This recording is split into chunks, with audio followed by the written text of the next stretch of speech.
पुणी एकाठी गोटे ओडिया सीरियल अभिनय करने जाउछंती राधिका और स्वातिक। तेबे दर्शक बंधु आपण मैंने तो राधिका और स्वातिक को बेस भल भाव जानते आपण मैंने गत वर्ष आपण मैंने बहुत सारा ओडिया सीरियल अभिनय कर देखिथे। खास करके नुआ बहु सीरियल दुहेंकर जबरदस्त एक्टिंग आपण मैंने देखिथे। दुहे परस्पर को दीर्घ दिन धरी भल पाउथिले आउ यहाँ पर से सीरियल स्वामी स्त्री क्यारेक्टर खूब सुंदर अभिनय कर। तेबे दर्शक बंधु ए संपर्क में कौन रही अधिक अपडेट जानापी आज भिडियो को पूरा शेष पर्यंत देखूँ।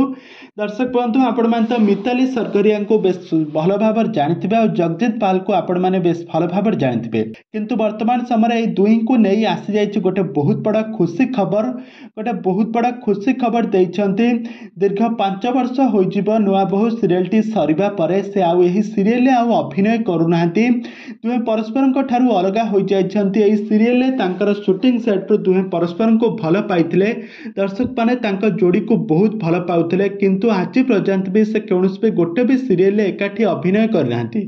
प्रथम थर पई दर्शक मानक डिमांड को देखिकी प्रोडक्शन संस्था तरफ जी सार्थक रे प्रथम थर पई स्वामी स्त्री क्यारेक्टर रे पुणी थरे एक नुआ सीरियल अभिनय करने जाउछंती। पुणी थरे सीरियल परदा को फेरिबे जगजीत पाल एवं मिताली सरगरिया। तेबे दर्शक बंधु आपण माने जोड़ी रे सीरियल को देखिबा पई केते मात्रा एक्साइटेड अछंती। आ जगजीत पाल को अभिनय आ मिताली को अभिनय को आपण माने देखिबा पई केते मात्रा एक्साइटेड अछंती आमको निहाती भाव कमेंट बॉक्स में कमेंट करंतु।